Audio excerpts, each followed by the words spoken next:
Good morning, and welcome to Mountain Standard Time. I'm your host, Nathan Gita, and today we'll be speaking with John C. Thompson, a founding member of Civitas, about conservatism in Canada in the past as well as the present, where it might go into the future. Stay tuned for that. He'll be on at 9:30 a.m. Pacific, 10:30 a.m. Mountain. Remember to like and subscribe to us on Facebook and YouTube to be notified when we go live. And also, please don't forget to take out a subscription on the Western Standard. That's how you can support us. We aren't the CBC. We don't get a big check from the Liberals every year, and we need as much support as we can get to continue funding the independent journalism and the truly investigative reporting that we do into these questions throughout all of Western Canada to make Western Canada a better place. We've had some bad news for us in northern BC. According to reports out of Victoria, the BC NDP government intends to rearrange the ridings of our province and increase the share of seats that belong to the Lower Mainland. It is said that this is due to the shift in population as Vancouver and the Fraser Valley continue to grow, but it also has serious political implications. I understand that representation by population is a core element of democratic government. At the same time, we need to be honest about the fact that throughout Canada, let alone BC, most of the population live far away from the natural resources that heat their homes, electrify their Netflix binges, and feed their families as well as their vehicles. We live in an interconnected society when it comes to logistics, but as political polarization grows, differences between people grow, particularly based on where they live. The problem becomes those who do the hard work of feeding, clothing, powering, and heating all of society have less of a voice in policymaking due to representation by population. Given the importance of these rural areas, that does not seem a just arrangement to me. It doesn't seem just at all. It might be perfectly fair. It's perfectly fair to break a cookie in half, but if you're giving a large cookie to two people of very different sizes and nutritional needs, it's not just, it's only fair. Furthermore, the political divide in BC is largely geographical. Large urban centers tend to be more left-wing. The rural ridings are more right-wing. This is true anywhere else in the world. If it becomes a structural reality that no one on the right will ever take government again, or that ideas from the right can be ignored by those in charge without risk of repercussions, our government will inevitably slide into ignorant policy. And we can see this in the one-party states of the United States, for example, and other one-party countries, places where effectively one government is in control all the time, one particular political party, particular political perspective, and they become unbalanced. Right? You need your right leg and you need your left leg. You need your right wing, you need your left wing. Hopefully the opposition party, the BC Liberals, are able to make a goal line stand and keep our rural ridings from becoming unimportant actors in governmental affairs. Or perhaps it is time to revisit the idea of a regional Senate where equal weight is given to every part of British Columbia to ensure that bigger centers cannot run roughshod over the rights, privileges, and culture of little ones. In the end, rural British Columbians will need to organize themselves to defend what little representation we currently have from being eroded. The people who provide all the means for urbanites to live easier lives should not be systematically shut out of decision-making for the whole province. If such a trend continues, forget about Western sovereignty. A new province, likely called New Caledonia, if we can appropriate that name for those little islands in the South Pacific, will suddenly emerge in confederation. And so it's this interesting point, I think, that needs to be drawn here, is that British Columbia, again, I've been trying to communicate this as best as I can to our brothers and sisters in Alberta, Saskatchewan, Manitoba. Apparently, a lot of our readership actually does come from Ontario. I'm guessing from everything, north of Toronto, north and west of Toronto, out towards Muskoka, Perry, and then up into Sault Ste. Marie, and then finally Lakehead, Thunder Bay. But the point is that for all of us Western Canadians, wherever you might define yourself as that, or at least Canadians who are tired of the Laurentian consensus, the fact of the matter is that just as Canada has these issues, right, where there's major population sinks in certain parts of the country, we have that here in BC too. In fact, BC, maybe one of the reasons BC is so attractive to Ontarians, I'm guessing there's a larger portion of ex-Ontarians in British Columbia than there is in either of the other three Western provinces out of the four of us. The reason I think for that is that it's actually basically built the same way as Ontario, in the fact that we have one very large population sink in the Lower Mainland, just like just like there's Toronto and of course Southwestern Ontario, Southern Ontario, in that province, and then the rest of it is just rural, and there isn't another large population sink anywhere. Let's be clear, it's better balanced than Manitoba. I've been to the rural parts of Manitoba. I've been to the edge of Manitoba. I was blown away by the fact that when I drove into Thompson, for example, about almost a year ago, exactly, just shy a week or so, I drove in, and I was expecting basically a Prince George, right? I was expecting a Prince George. Now, Prince George supposedly is 80,000 people. That's the number on the sign. It hasn't changed. We keep building these apartment blocks everywhere. Housing prices are ridiculous, and it's hard to get rental space up here. Trust me, I'm looking. But for some reason, the number on the sign still says 80,000. Let's just round up to 100 to make it nice, easy numbers to play with. Thompson is 10. Supposedly, give or take. Who knows what the surrounding area does for it? Maybe it crests 20 with the surrounding area and every single person and some of their pets counted. But there I am driving into Thompson, Manitoba, thinking to myself, well, this is going to be the northern capital of Manitoba. This is where everything that isn't connected by a road basically has to come back to, and there's a rail line, and this is where the airport is to shuck stuff out to the rest of northern Manitoba. That's where I am. Well, no, I'm not in a Prince George size city. I'm in a 10,000 size city. It is much, much smaller. It's literally almost 10 times less than Prince George. I was blown away. And so I guess in Manitoba, they have that sort of imbalance too, because they have basically Winnipeg and then the rest of Manitoba. But in BC, it's more intense because even Winnipeg's not that big of a town. It isn't. It's not nearly the size of Vancouver. Whereas with Vancouver, the Fraser Valley, and then of course the South Island with Victoria, it's huge. It's huge. It's millions and millions of people. And then literally probably somewhere between half and 3/4 of the province, depending on where you're counting from, lives in that 100-mile radius right next to the US border, just like in Ontario. And then you go into the rest of BC.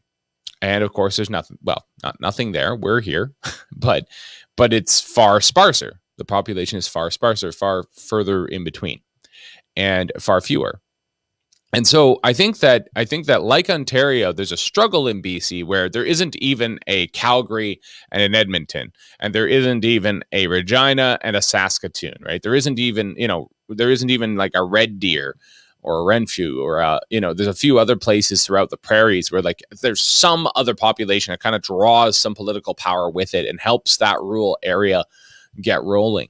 And in BC, it's hard. It's really hard. And I've been explaining this to everybody since I started the show that BC is very divided.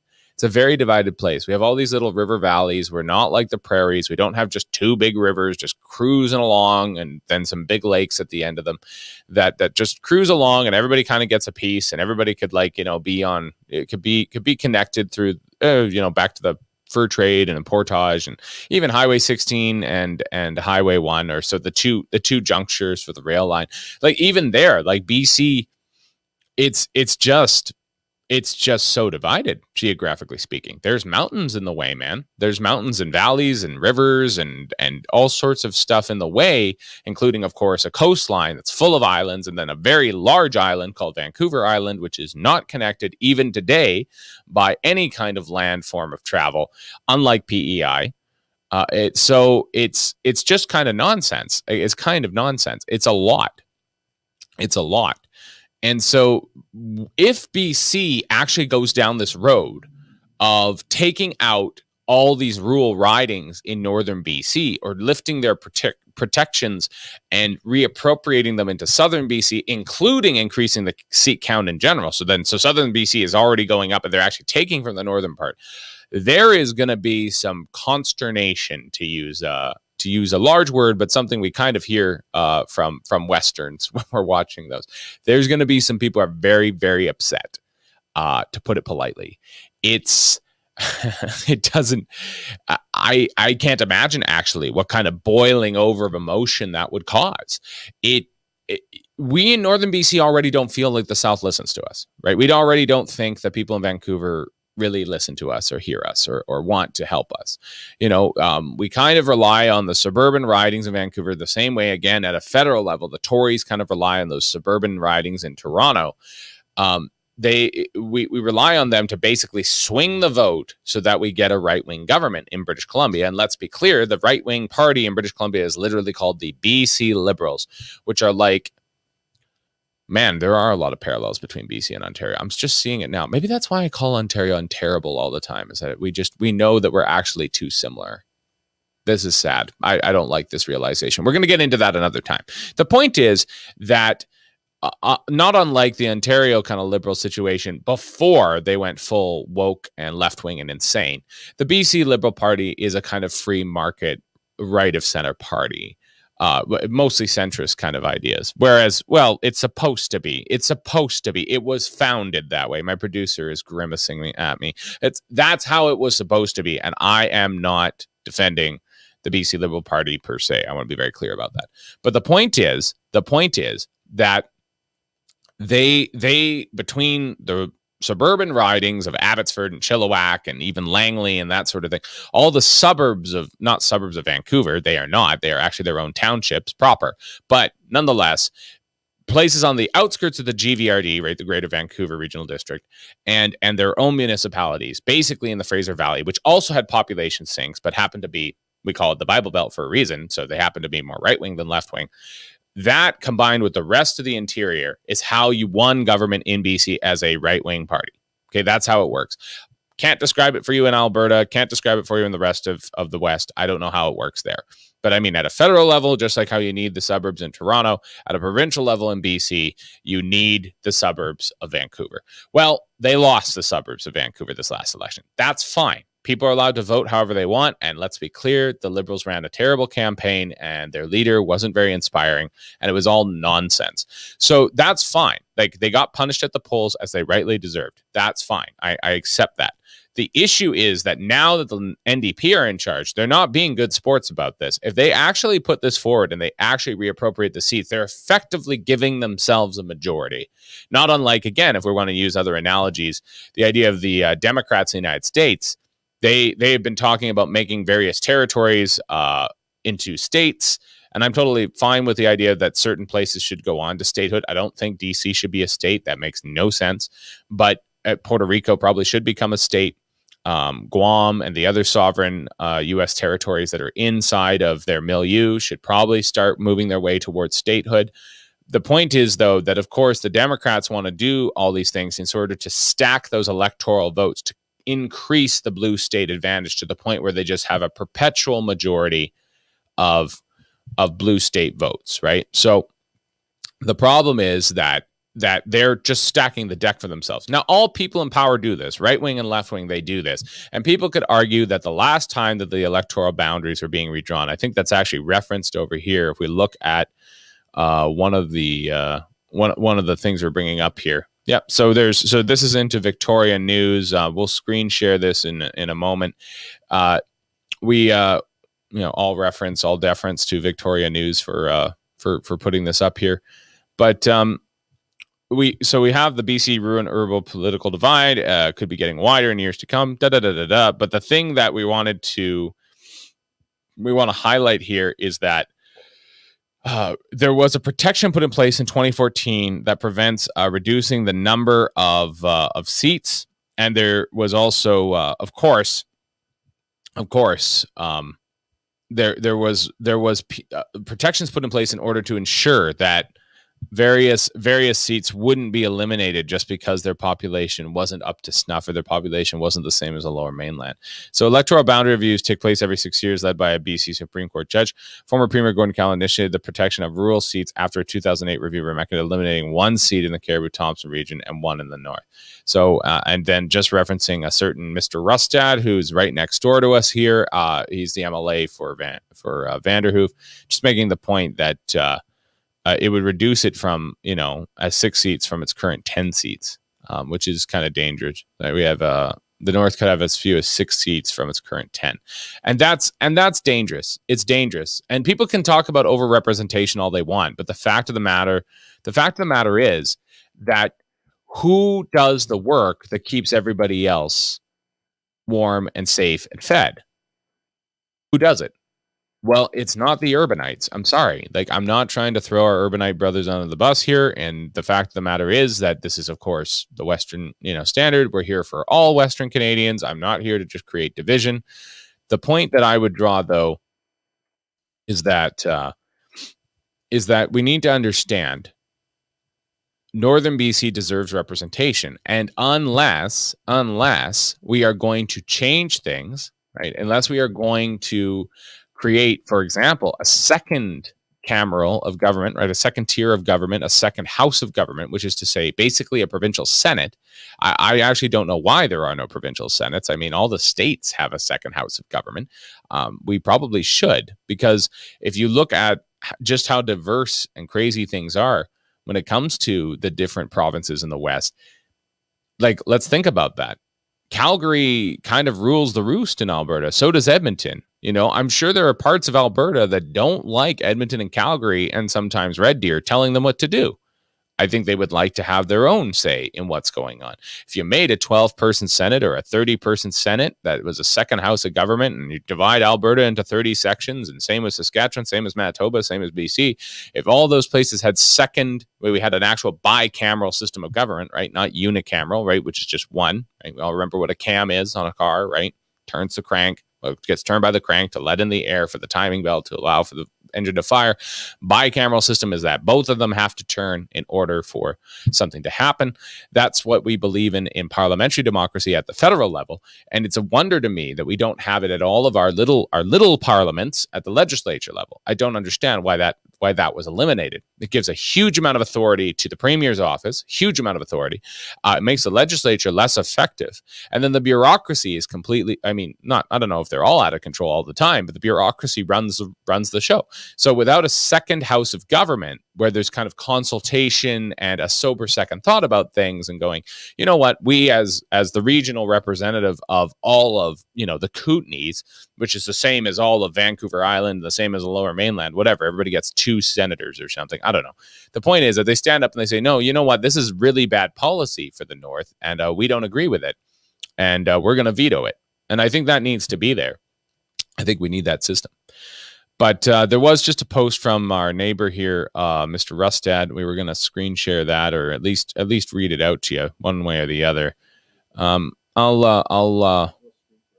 We'll screen share in just a moment. But the point that needs to be drawn here is that this is super dangerous politically if we go forward with this. So I'm just going to read this on behalf of former Minister Rustad. Obviously, they're out of government, so he's not a minister right now. We'd like to call him the minister around here. Today, the BC NDP government introduced an electoral boundary commission bill with the stated goal of adding 6 new ridings and eliminating the protection of rural ridings. I will need to go through this bill in detail, but on the surface, here is what it will likely mean. BC has about 5.3 million people. We're the largest of the 4 Western provinces. Increasing MLAs from 87 to 93 members. The average riding population should be about 57,000 people. Okay, yep, that sounds about right. From 100 Mile House North, there is about 340,000 people. At 57,000. The North could have as few as 6 seats from its current 10 seats.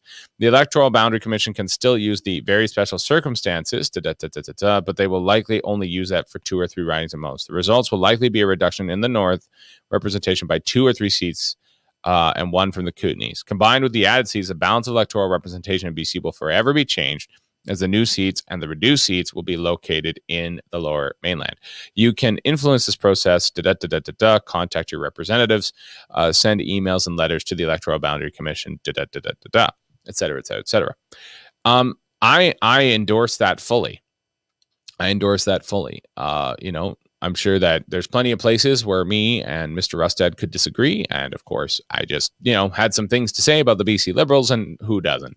But the point is that is about as succinct a statement as can be made about this situation. This is bad. And it's politically dangerous. It's politically dangerous because when the people who grow all the food and pump all the gas and do all the mining and mow down all the trees and turn it into lumber, when those people feel like they don't have a voice anymore, something tells me that things aren't going to go so well for the people in the Lower Mainland. Something tells me that instead of them blocking our pipelines, we're just going to turn off the taps. And again, I don't want to get into a us versus them sort of argument, but it's a statement of fact. You cannot have You cannot call it democracy when people are fundamentally not represented, right? If democracy is the vox populi, right, the voice of the people, then, and it's government by the people, of the people, and for the people, to quote a certain Mr. Lincoln.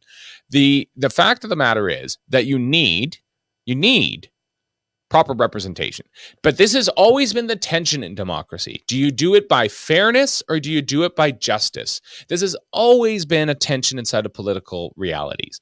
And it goes all the way back to Plato. It goes all the way back to the founding documents of any nation, any state, anywhere. The tension between, is it done by justice? A man is accorded what he works, or does he have certain inherent rights or privileges that are done to him out of fairness, that anybody, regardless of their background or creed, has a right to something. This will always be, this will end, as Julie points out, yeah, it's both. Well, it is both, but it's a tension. It's a tension. And one of the places where it gets very clear is exactly this moment when we have too many people in the South. There's too many people crowding into the Lower Mainland because of the weather, because of the climate, because of the supposed opportunities, though I couldn't really imagine working for some of the slave wages that are down there. There are some wages down there that are okay because they are compensating for the cost of living down there, but those are a lot of wages that are terrible. And people are all just fighting for kind of the same thing and having to climb the ladder. You couldn't pay me to live down there. I wouldn't do it. But, I guess God bless the people who do, and God bless the people who actually have the tenacity to do it. But the point is that you have this tiny little space called the Lower Mainland, and it is tiny. You can drive through the Lower Mainland. If everybody was cleared off the road, if you had perfect access from Hope to the Tsawwassen Ferry Terminal and even back up to Horseshoe Bay, and then even across the ferry and around Victoria, you could, if you were starting from Hope, you could drive all of that at a decent clip, including the ferry time, in a day. That's how small it is. That's how small it is. You could do it. It would be a long day. Like, make no mistake. It would be a long, long day, but it could be done. It could absolutely be done. In fact, let's just say it was from Hope to Tsawwassen over to Victoria. You touch your toe on the other side of Victoria in the sea. You come back, you get back on the ferry, you land at Horseshoe, and then you drive the northern route on the north side of the river to get out. To get back to Hope. That would be a long day, but it is absolutely possible. It's absolutely possible with, and even in the traffic it would take you less than 2 days to do it. And so the problem is that that's a very small space, but it has all the people in it, and you could do that in a donkey on a day. Fair enough. The point is that it's a very small space. That's what I'm trying to emphasize here. And that tiny space has all the people in it. And I get that. But all their food and clothing and all of their supplies, all their gas, all their electricity, it doesn't come from where they live. It comes from where I live. And there needs to be an equitable exchange. We're using that word all the time nowadays, right? Equity, right? We need to have equality and fairness and everything else. Well, that needs to be equitable. Right? The work that we put in up here and the weather we suffer up here and the logistical difficulties we have up here, what we pay in taxes to keep our roads cleared, all of that up here needs to be represented in some form of appreciation down there, as well as a political appreciation where we can have a fair exchange. Right? And so this is where things get difficult. So if we're going to redraw the boundaries, maybe they need to be redrawn. That's fine. But then we need to start seriously talking about, honestly, another form of representation at the provincial level. And I personally think that's going to have to be a Senate. Otherwise, you're going to have to keep kind of weighting the scale, put your thumb on the scale, right?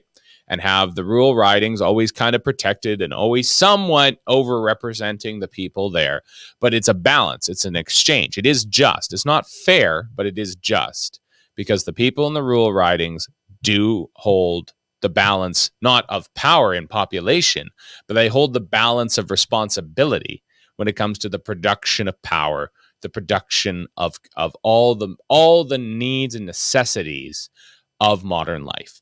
You can't turn on your nice little gas range stove without the pipeline that comes through my neighborhood. It just doesn't work that way. You can't build even your futuristic electric cars without the minerals that are going to be mined in my neighborhood.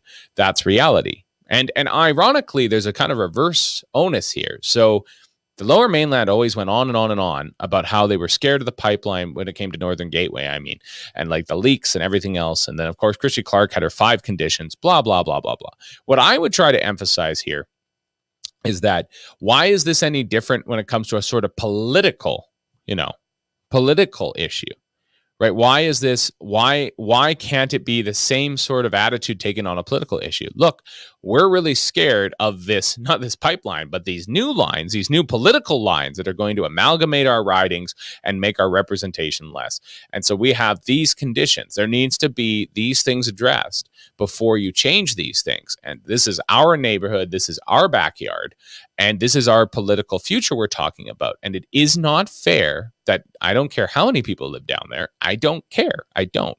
You can't have the rest of us treated as a bunch of serfs in the hinterland. You can't do that because that's going to breed resentment. And as I made a point in the opening statement, you think Western sovereignty is a problem. Just wait until that happens.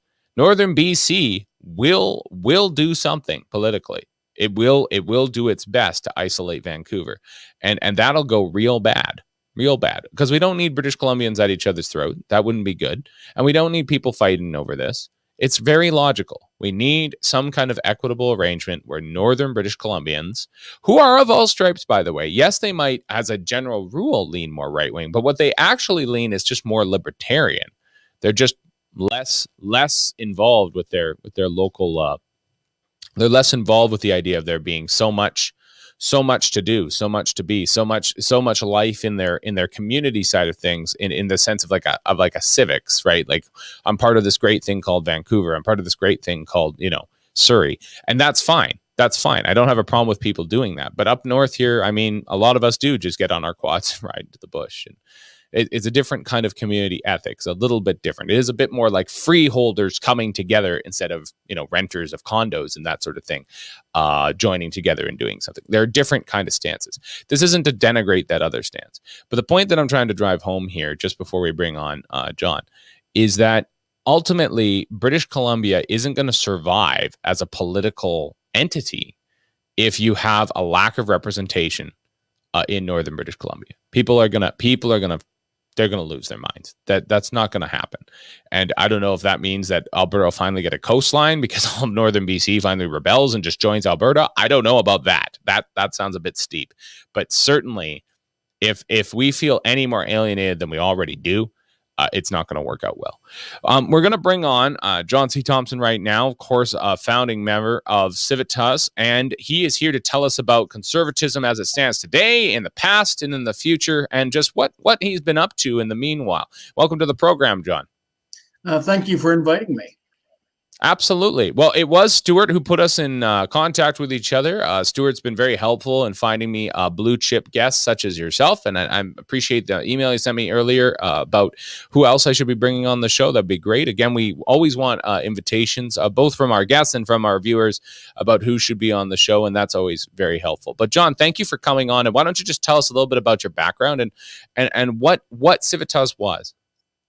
Well, for a start, personally, I was in the military for 13 years, and then also spent about 35 years in a pair of think tanks that were defense and security oriented, the Canadian Institute of Strategic Studies and the Mackenzie Institute.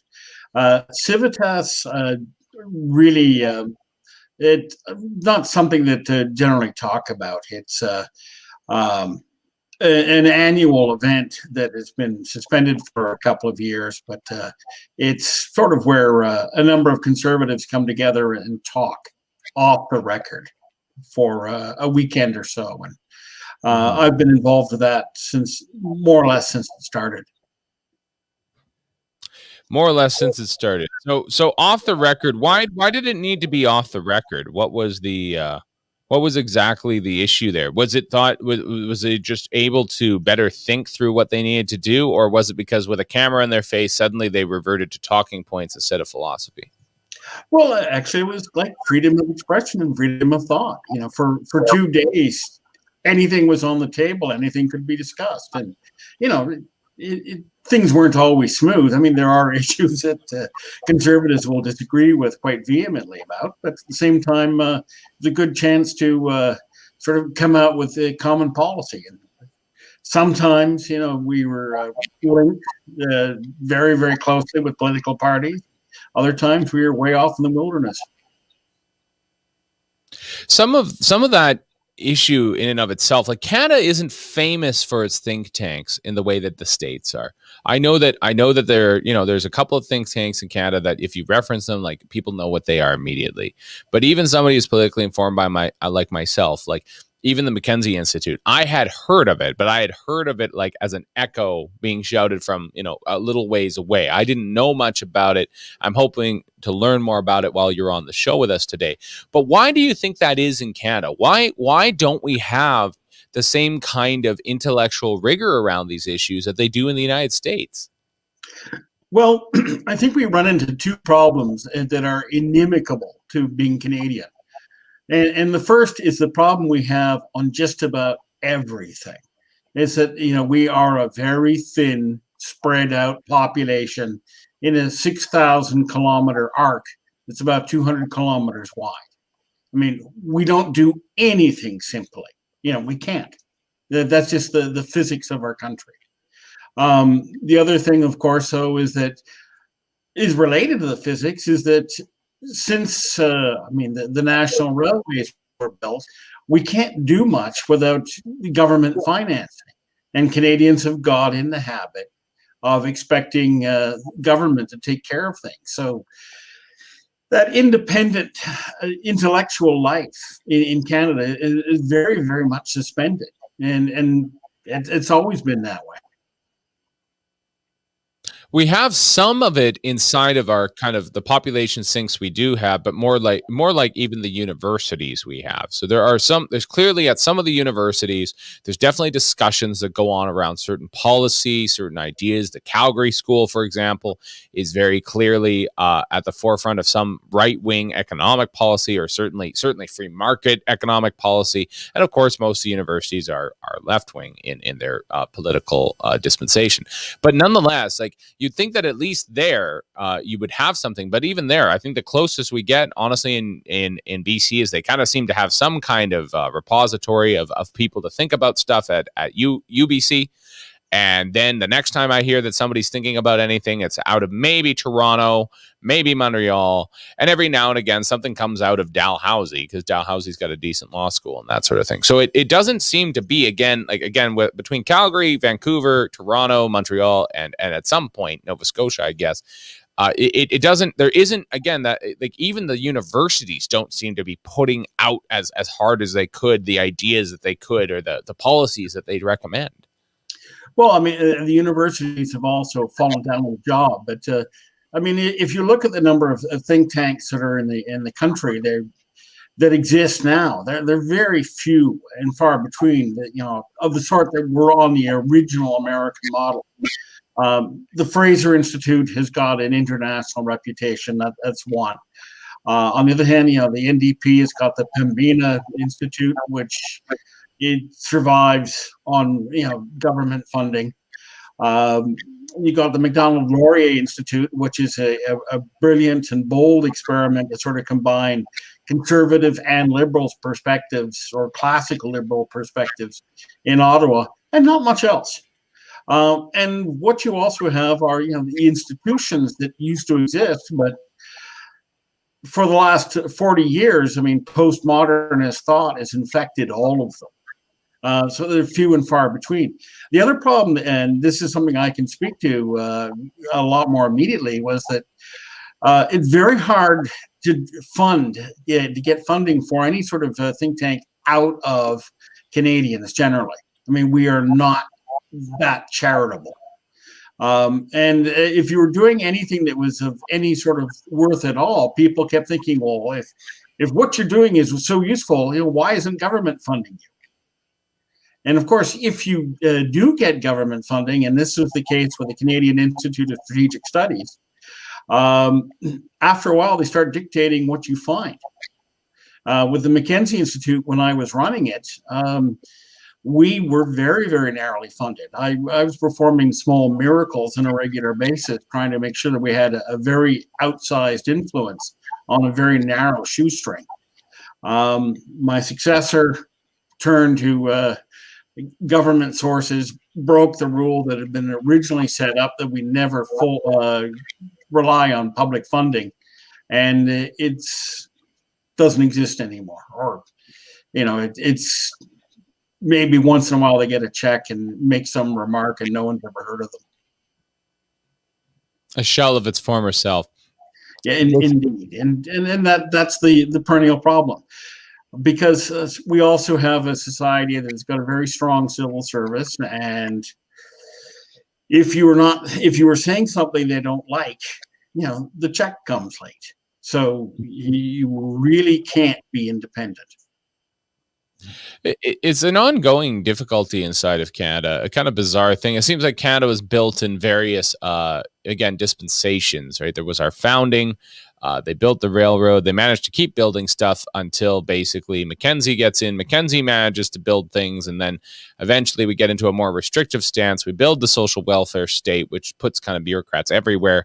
And then we kind of get into this weird neoliberal model through the late 80s into the 90s. And we still haven't seemed to shaken that off completely. It's just, we're just stuck in different kind of portions. All our buildings are from the 70s. Our economic policy is from the neoliberal era, and people are talking like it's, wokeism has been around forever. It doesn't really.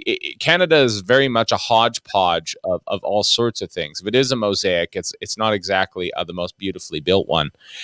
Perhaps something you can speak to, John, is precisely kind of your beginnings in this world of like being a consultant, being inside of the think tank world, giving ideas about this in such a hostile environment as Canada for such things. What did you find with that, and how did you kind of find your way there?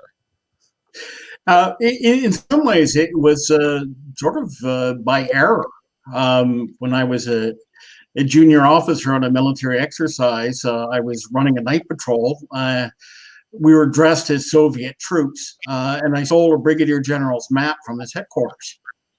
That actually ended up with me having a job as an intelligence officer for a while, and that ended up with me being recruited into the Canadian Institute of Strategic Studies, and from there it sort of went on. But again, everything was. I had a couple of very good mentors, both of whom have moved on at this time, Brian McDonald, and then later on Morris Tugwell. But again, the Mackenzie Institute had been created originally as a product of the Cold War. But as soon as I took over, the Cold War ended, and I was looking around for new tasks, and I focused on political extremism and organized crime, and it carved out a niche there. But it was very hard to get a lot of support, especially say when we were doing things like looking at the relationship between the Mohawk warriors and the black market and cigarettes, or going after the Tamil Tigers when they were busy playing the multicultural game with Canadian politicians. And nobody was paying attention to the fact that they were victimizing the Tamil community like nobody's business. So it was a hard fight. A long legacy of that actually in Canada, particularly I'm thinking of in British Columbia, even both sides of the Chinese conflict, that is to say both the communists and the nationalists, came to Vancouver to fundraise in order to support their causes. So Canada has been the basis, and I'm sure that things happen there as well inside of the Indo community when it comes to questions of some of the agitations that happen back home. Canada has always been a hotbed for this kind of activity, going all the way back to the Fenians, I think. Well, remember that the Fenians were instrumental in Canadian achieving their independence in the first place. And so far we've been blessed because we really only have two political assassinations. But the first one was when Fenians went after, typically, an Irish-Canadian politician, Darcy McGee, who denounced them. And that's actually the usual case. And if we look at the Barbara Khalsa Sikh extremists, their first victims were Sikhs who were trying to oppose them. And that's been a pattern for a long time. But again, one of the handicaps about Canada comes right back again to our isolation and our nature, that we are a small, spread out strip of population against the wilderness in winter, is that most Canadians have a very hard time really believing that anybody from outside of Canada is a significant threat. So Well, you've got foreign agents, you've got terrorist groups, you've got transnational organized crime groups, and most Canadians fall into the sort of little who us, little old us. These are exotic problems for other people. They're not problems for us. We forget our own history. I think some people, I think some people don't really realize too that the true Canadian virtue, as far as I can tell, is sanctimony. We just, as long as we're not Americans, as long as, and who could we be? We're not. Our companies never abuse foreign interests and foreign contracts, right? It's like that's an American thing to do. Us Canadians would never not conform to ethical standards and that sort of thing. We should look at Lav scam. That was not the first time that happened. I know I'm not telling you anything. Things like that are pretty common in Canada. Well, Canada used to have the reputation. My Spanish is almost non-existent, but El Pulpo Segundo in the Caribbean, the second octopus after the United States. And I've heard Europeans complain about the Anglo-Saxon mafia, where we are junior partners to the British and Americans in a lot of things. But it goes on from there. Again, the sanctimony is one of the new sort of virtues. If you look at the way Canada used to be established, some of the strongest Canadian characteristics, which still exist, I think, in your own neighborhood or Northern Alberta and Northern Ontario, is independence. And the idea that you are important not because of who you are, but because of what you do. The traditional point that Canadians for 200 years stood against the wilderness and coped with it. And that was one of our original virtues. We were a pioneering society. This whole, we're not American sanctimony. That's another thread running through Canada's history, but it wasn't really that important until the late 20th century. It's interesting that you point this out, because I truly believe that we've lost something in our ethic, in our understanding. We are hewers of wood and drawers of water.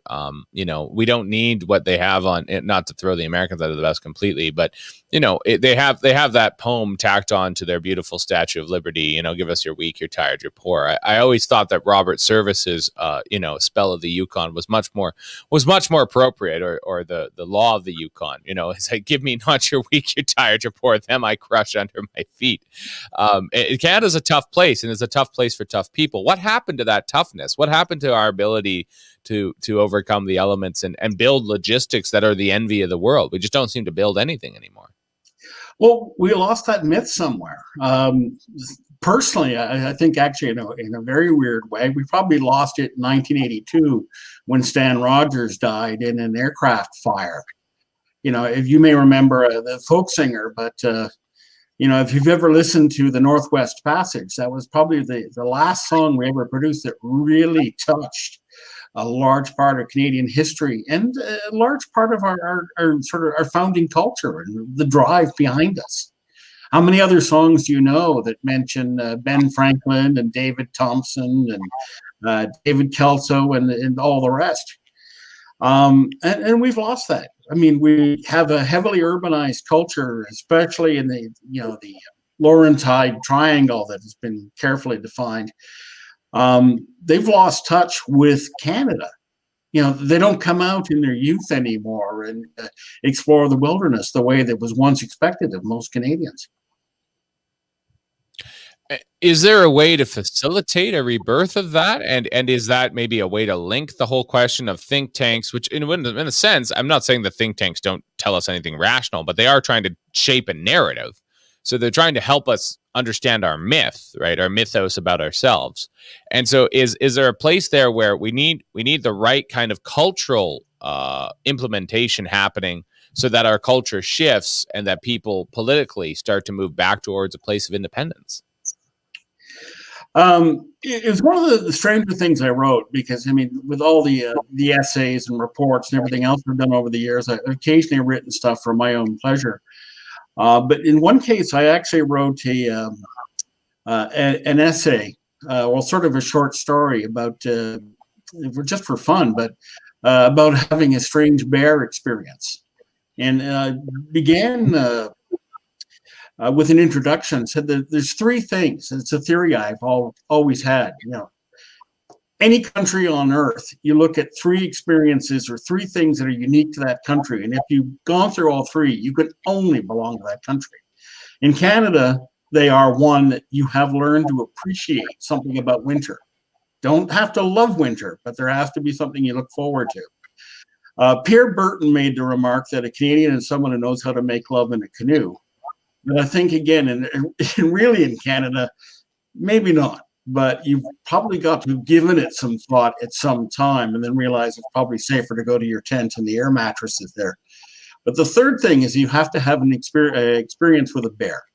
That was my original, and that was my lead into a recollection about a strange bear. But I mean, Canada, we had, how many others of the G20 nations have major mammal forms? I mean, we had a few years ago in Toronto, rush hour completely thrown by deer running around the downtown core.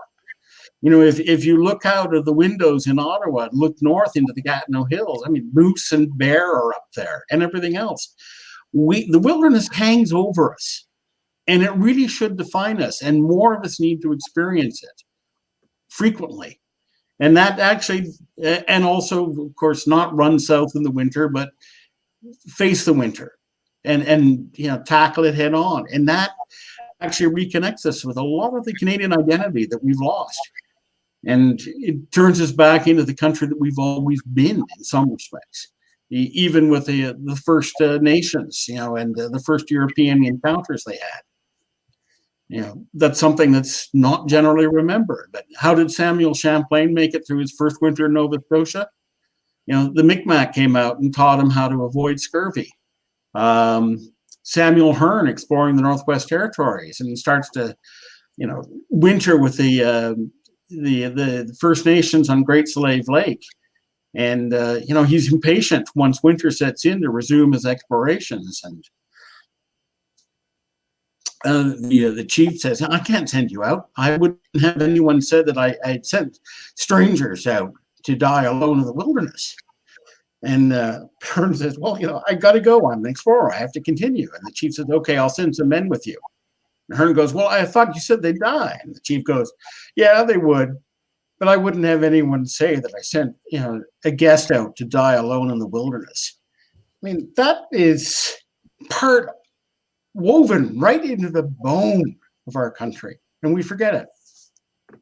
I had the privilege of being up where Samuel Hearne was the proctor of the fort.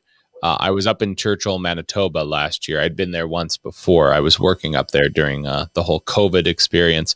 And it was interesting to kind of see the Star Fort and kind of look at things. Actually, while I was there, I met Dorothy Doby, former Parle secretary for what was then called Indian Affairs, I believe, in the Mulroney government. And she let me write for a magazine for a short time, Lifestyles 55, I think, in town here, or throughout Western Canada, based in Winnipeg, I believe. And I kind of was their token guide up north, talking to these things, and writing about these things. And one of the points I made is that, Canadians really don't even know what's in their own backyard. Like the staycation, I actually liked that COVID caused a staycation. To your point of the snowbirds, I was raised in a family that believed that being a snowbird was all but a mortal sin. So we did not do that. That was wrong. You don't go to warm places in winter. You go and face the elements. So you ski and you snowboard and whatever else. But to the point of Churchill and everything, it was, we had people coming up there, basically only from Western Canada because Ontario was locked down. The Maritimes were building a Great Wall. But in Western Canada, people came up and they couldn't go anywhere else. They had wanted to go to Europe. They'd wanted to go to the States. They wanted to go to Asia, but they can't go anywhere because of COVID. And they all said the same thing at the conclusion of their tours. They said, I never knew this was up here. It's like, well, this is the second largest country on earth. You'd think that we'd do some, a damn better job of shipping people around and having them see it. Well, that's part of it. And there's a lot of other things about Canada that most Canadians don't know, because, again, we've really abandoned the teaching of our history, except for, very, very narrow fields.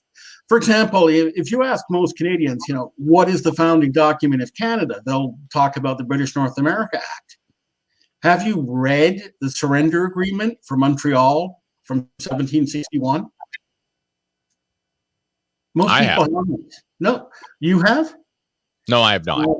Oh, okay. Well, most people haven't.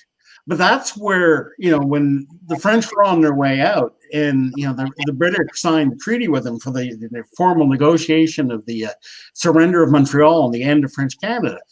But the last Governor General of Quebec and General Amherst, who was running the British, agreed to say respect the French language, respect the Catholic Church, and that the British would keep good relations with the First Nation. That is, right that is our very foundation, and no one's ever read it. And that's just one example. That's the other point too. I mean, that fatuous senator in 1922 said that we were far from the sources of conflagration. It's one of the aspects of Canada we forget about is that we were born in superpower conflict between the British and French. There were something like 140 major battles and sieges in Canada before this country was ever created. And most Canadians are completely oblivious to the history. And there are many other things besides that. I think part of it must come down to the fact, though, that I'm thinking of I believe it was The Big Shift. It got mentioned in The Big Shift. I believe Iveson helped write that, or maybe it was something else Iveson helped write, where he was remembering back to his own boyhood, I think, with the glorious 12th. So, of course, a Protestant holy day, as it were, of resistance when the Protestants managed to triumph over their Catholic forebears. And so that reference, right, and of course Masons versus Knights of Columbus and that sort of thing, French versus English, like even that milieu is kind of being left behind. The only people who understand those references, I'm not sure if you, a fellow captain also out of the military, Sheldon Clare, retired as well. But the president of the National Firearms Association, I mean, we should get you guys both on here. We had him on here yesterday. We should get you guys both on here to riff about the history and the lack of education in history we have in this country, because he teaches history here in Prince George at the college. And this is the same point. Like, no, he's the only one who kind of gets my references to that when he shows up wearing his black hat and his black vest on St. Patrick's Day to pipe. I remember looking at him like, well, you're a black, you're a black Protestant, various other expletives, like as a joke. And he's like, well, you're the only person who's noticed. Who knows anymore? Well, actually, I used to live in downtown Toronto in an apartment right off of Bay Street. But I'm of partly Irish descent. And, it was sort of, okay, I know who the Orange Lodge were, but I didn't really inherit the hatred of them. I mean, I was just aware of them. But I was actually kind of pleased to see King Billy and the July 12th parade once a year. But it's kind of funny because, the traditional Orangemen of 50 or 100 years ago would blanch at the current parade because you wouldn't believe who makes up most of the paraders. People from the Caribbeans and the Philippines. But, there's still like King Billy on his white horse, and then there's, 6 or 7 people following slowly, wearing orange sashes. And I'm sort of pleased to see them just because someone was keeping up the old ways, even if this didn't mean a punch-up. But, again, that's part of history that, okay, maybe it's all right that we lost it, but we should still remember that it was there. To another point, the regiment I was most associated with when I was served, and it still exists, but again, most people have never heard of it except for that ridiculous American show Turned. But the first governor of Ontario was John Graves Simcoe. He was the CO of the Queen's Rangers in the American Revolution.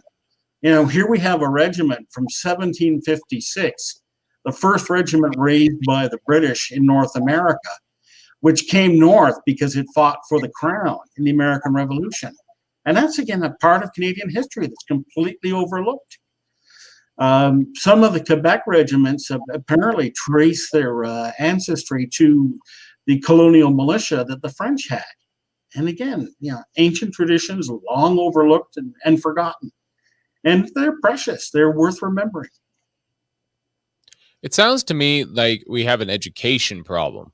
That's that all that adds up to for me is an education question. And the only other thing then maybe also experientially, which is something that I did mention in when I was writing for Dorothy. And I've mentioned before in my previous digs as a columnist at the local paper here in Prince George, which I wrote for 7 years. I feel like we need to do better at this. There almost does need to be a federal level of an education strategy, if for no other reason than whenever we start getting those dirigibles to ship stuff north, we can put the kids on them. And in the meantime, we'll put the kids on the Via Rail stuff. Like, I don't know why we don't put, school-age children and adolescents onto the Via Rail and send them around the country and be like, this is your country, and we're going to take you for a horse ride and a buggy ride, and we're going to show you what a red wagon was, and we're going to have you try and figure out how to cure this skin, which is really hard to do. Like, I don't know why we can't do that aspect of education. What's wrong with that? I think it'd be more fun for the kids personally. Well, remember, that's one problem from postmodernism is the attempt to completely decouple modern society from its history. I mean, that's written right in there. But again, like in 1972, my Boy Scout troop flew out to Vancouver to visit with a Boy Scout troop in Vancouver, and we took the train back. And it took 4 days, but I still remember that and realizing the enormity of Canada. If you actually had a program where you put kids on the train and put them across the country, they'd start to realize more about us. There are other things as well, but I mean, if we get more people out and facing the wilderness, especially when they're young, that would reinforce a lot about our identity, in addition to actually teaching them some history. And again, there's things that are forgotten. Like I mentioned, John Graves Simcoe.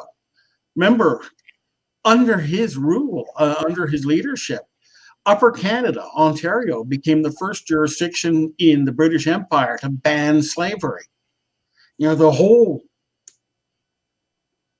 anti-abolition movement really got started in Canada, and why don't we talk about it? It's much more important to denigrate him as a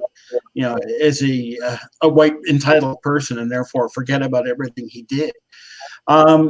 Canada has also always been, well, the mistake in 1972 was becoming multicultural, because a true part of our nature is that we've always been a cosmopolitan society. I mean, look at who built Newfoundland. I mean, Basques and Portuguese, as well as people from the British Isles. The first synagogue in North America outside of the Spanish, well, the Spanish had to hide them, but was built in Halifax. And again, 19th century commentators from Europe couldn't believe how diverse Canadian cities were. British war artists in the First World War were captivated by Canadian troops. They couldn't believe there were so many different ethnic types within the Canadian infantry platoon. And it's something we don't pay attention to at all. And indeed, that's something that's changing about our society, is that it's getting highlighted now, and in a negative light, as postmodern cultural Marxist woke ideology begins to take over. It's a dangerous thing. Yeah, I mean, again, I referenced my regiment, the First World War. We had, Six Nations members. We had a Sikh who actually wore a turban to France.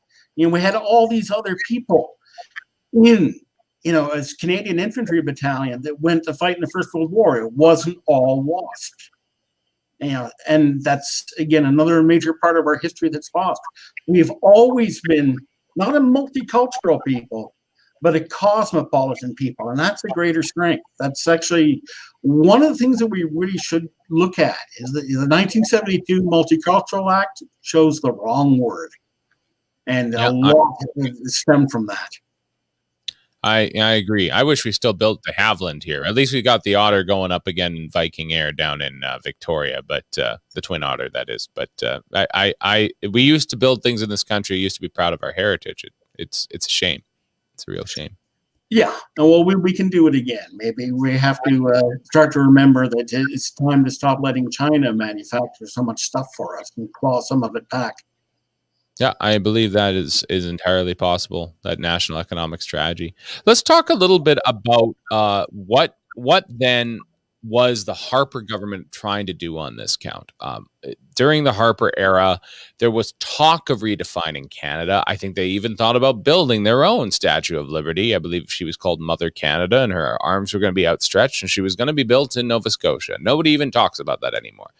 Stewart often likes to mention that there was supposed to be a reenactment for the War of 1812 to try and redefine Canada around 1812 instead of even 1867 or 1967, for that matter, in the centennial.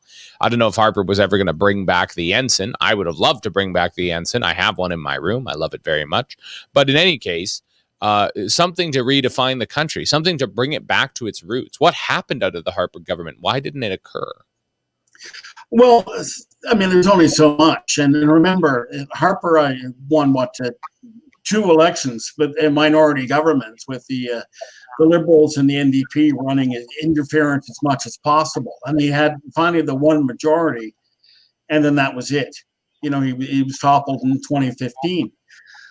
The big thing was, and Harper is one of these people that I think when history examines him, he'll be treated a lot more creditably than he was by the electorate in 2015. But he always thought that the worst disaster in Canada was the prime ministership of Mackenzie King for so long, that Mackenzie King had built a Canada that became more dependent on professional civil service and government funding.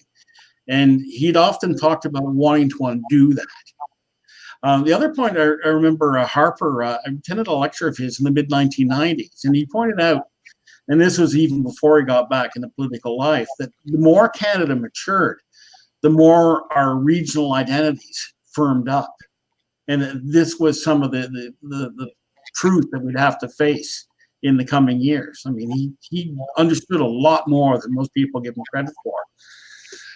By way of a sort of personal background, I debated Justin Trudeau in 2004 when he was just starting to think about getting back into public life. I met Harper. I met any number of politicians, but Trudeau, it was an academic debate at the University in Montreal. The usual thing, right? Everyone was supposed to vote on how they felt about the issue beforehand. I'd present my thesis, he'd present his, we'd each rebut each other, sum up, and then have a second vote. That's the way classic debate's supposed to go. He turned up late, delivered half an hour of pointed polemics, and left. And it was clear that he was an idiot. Nowhere near the stature that many of his predecessors had, especially in the Liberal Party. And I still can't believe that actually this country has voted for him twice over Harper, who was a lot brighter. And it's maybe that's the other half of it for Canadians, is that we did elect Jean Chrétien a couple of times. I'm not saying Jean Chrétien isn't a smart man, but he was a very good salesman who sold us the same thing 3 times that he never delivered on. And then when Paul Martin got in, who actually was clearly a smart man when it came to fiscal policy and all of that, we only gave him about half a kick at the can before we got rid of him. So maybe that's the other half of it for Canadians. We like our charismatic leaders. Mulroney was charismatic. Trudeau Sr. was charismatic. I don't know if Mackenzie King was that charismatic or not, but Diefenbaker was.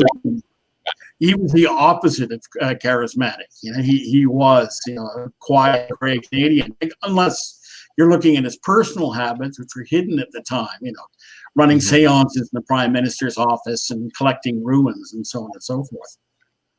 Yeah, what a bizarre man. But coming back to this issue with the Harper government and Stephen Harper's legacy, it's clear that he wanted to make Canada a better place. The further we get away from the Harper legacy, I do have a lot of political disagreements, actually. I think mostly because I've fallen onto kind of the more populist side. But regardless of those, what happened? Was it just the civil service resisted him so much? Yes, he only had one term, but why didn't he seize the moment when he could have? Why didn't he defund the CBC? What was holding him back? What did he really believe incrementalism would work when he had seen so much radical change from his opposites for so long?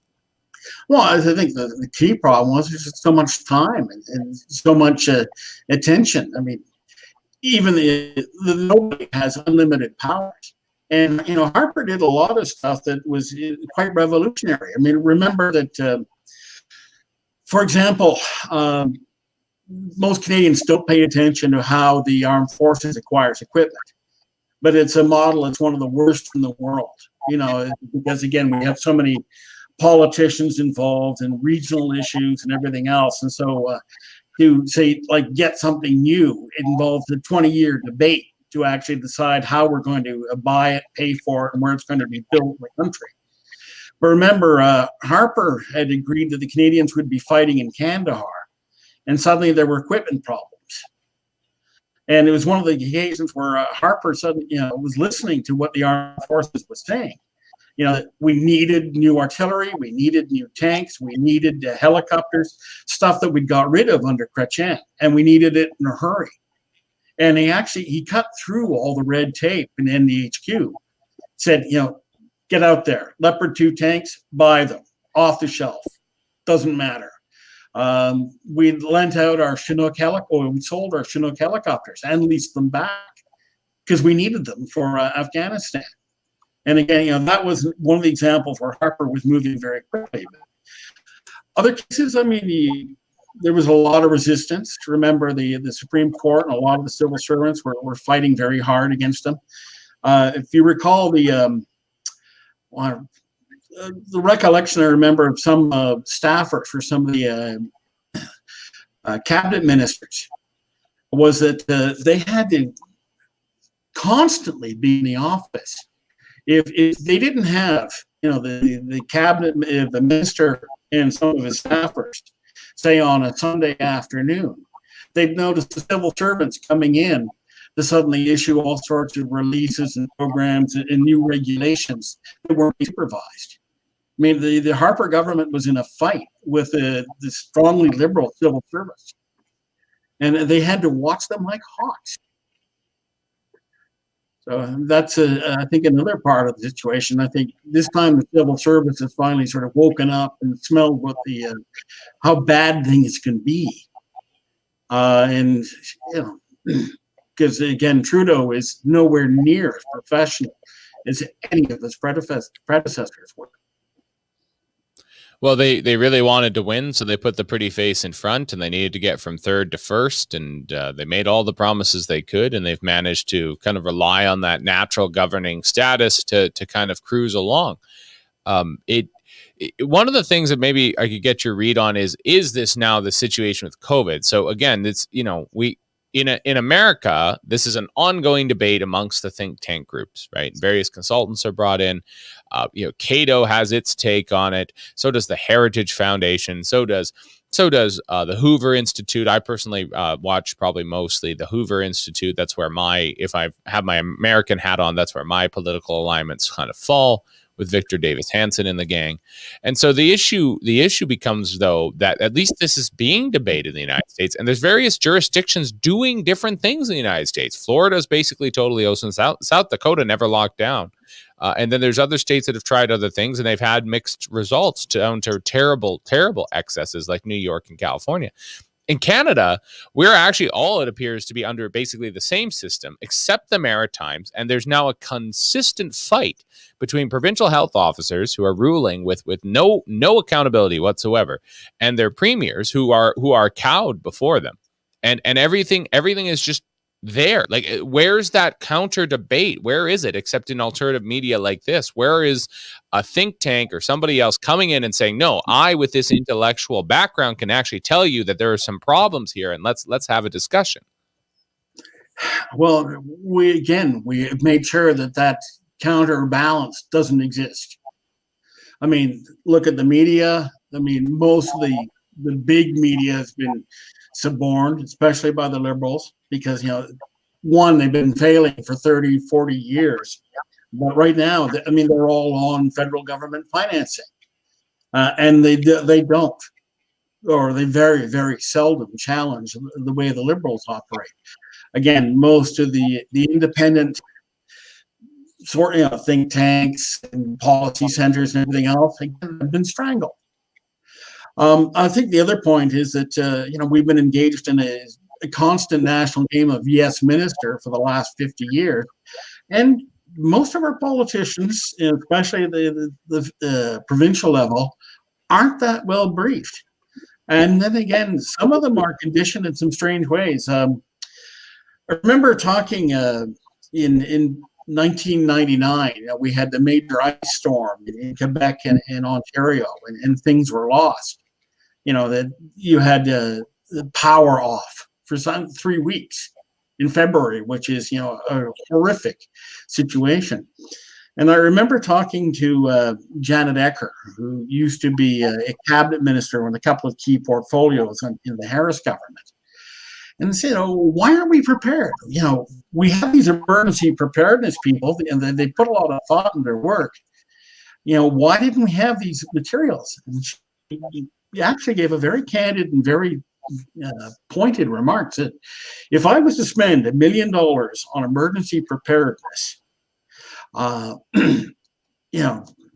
be accused of waste and inefficiency and have to fight every inch of the way. On the other hand, with a crisis like this, if I spend $100 million, that's heroic leadership. We look at Canada. We had our impact with SARS.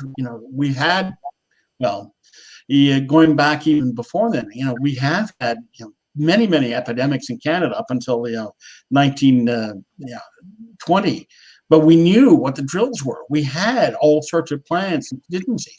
What happened this time? Politicians kept overrunning the plans, kept ignoring them, didn't listen to the professional advice, and kept thinking they could improve things on their own. So we've had this mishmash of all sorts of policies from the start, and we've handled the whole COVID crisis very, very badly. And I think the blame for that really starts at the federal level. A lot of provincial premiers have tried to do their best, and they're playing catch up or trying to sort of stammer their way to a coherent response in changing circumstances. Something that we were trained in pretty rigorously at Trinity Western, that's my alma mater, was Trinity Western, before they unfortunately started to slide into wokeism as well, which happened with the generation that came right after mine. I was there at a very particular time, kind of still rigor, both left wing and right wing, real debates, a free expression, and no postmodernism infecting any of the ideas. There's very, very rigorous debates, and right wing, left wing, Catholic, Protestant, all that being there, and very, very well done, very civil and strong. And but one of the things we were put through at Trinity quite a bit was, of course, George Grant's thesis on Lament for a Nation and what had happened to Canada.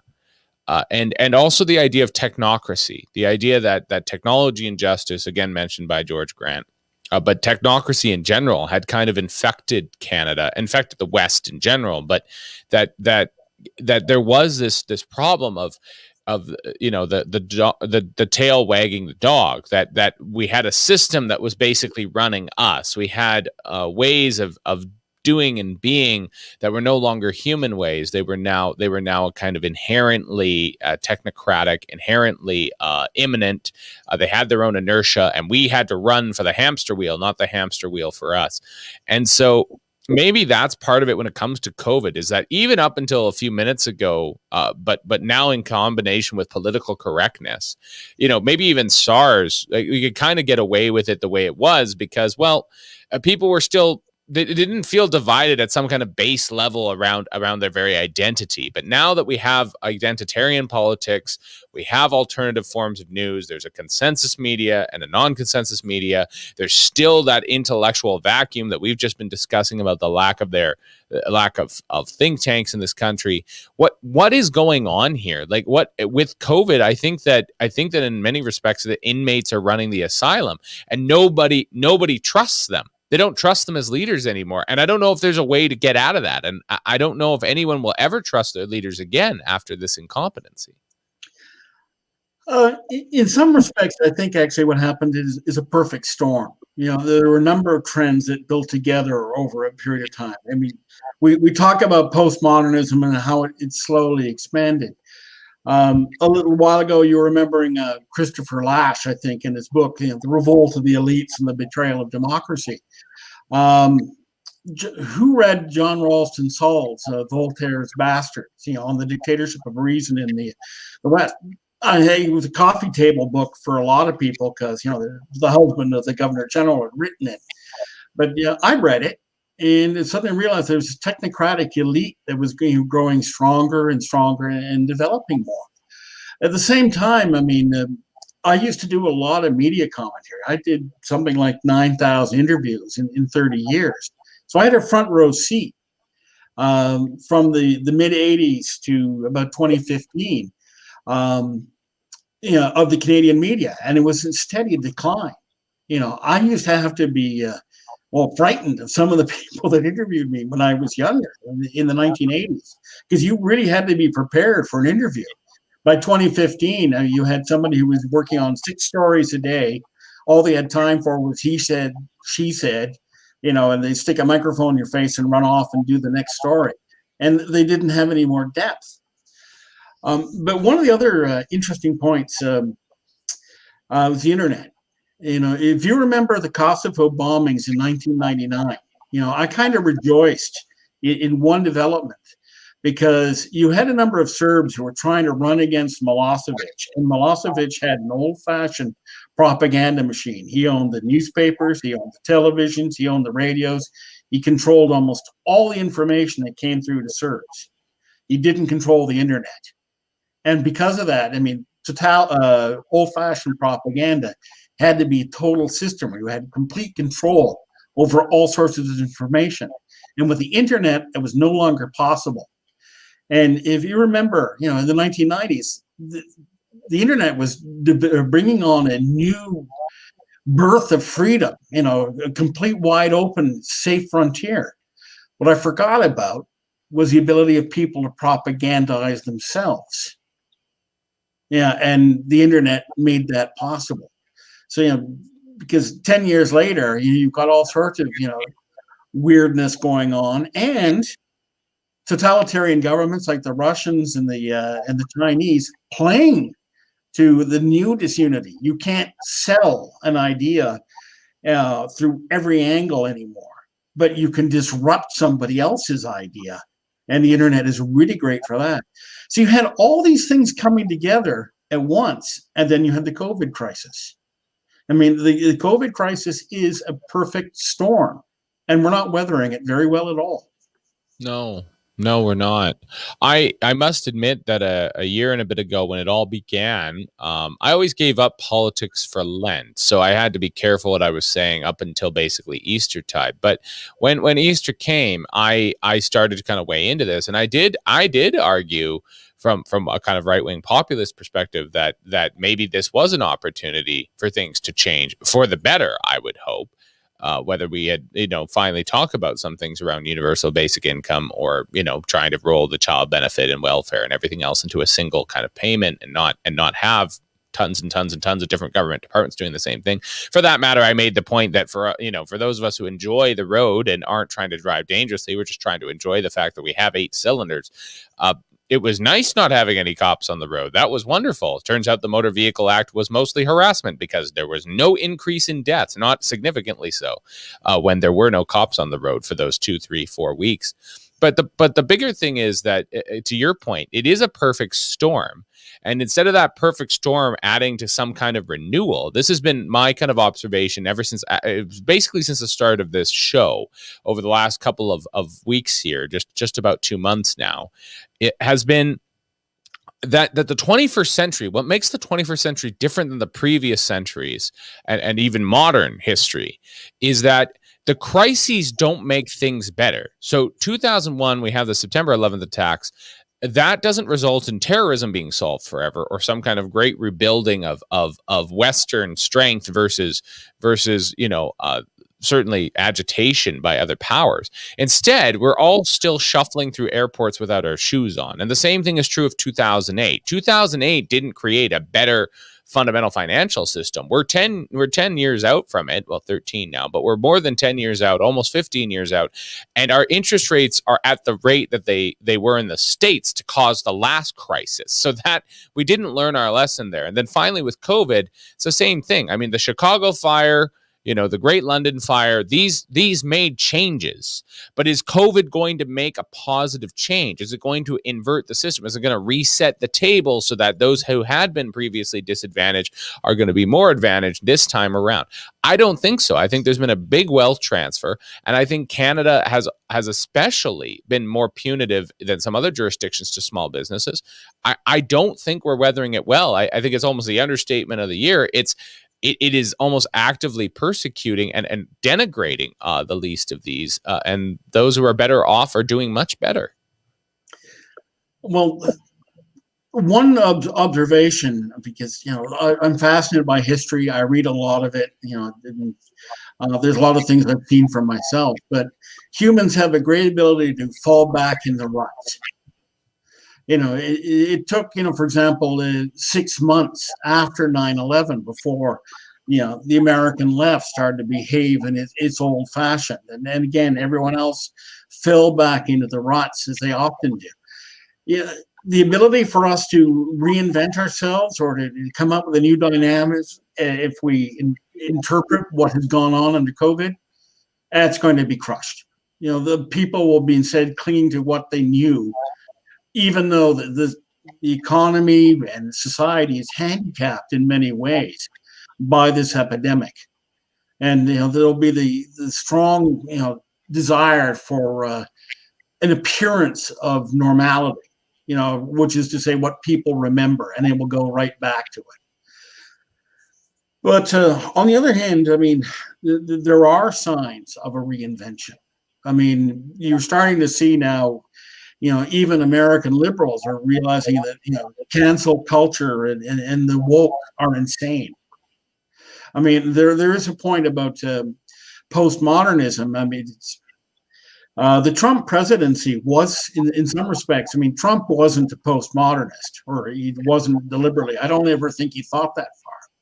But he realized that there was an unsettled atmosphere, and he could jump out in front of that crowd and lead it.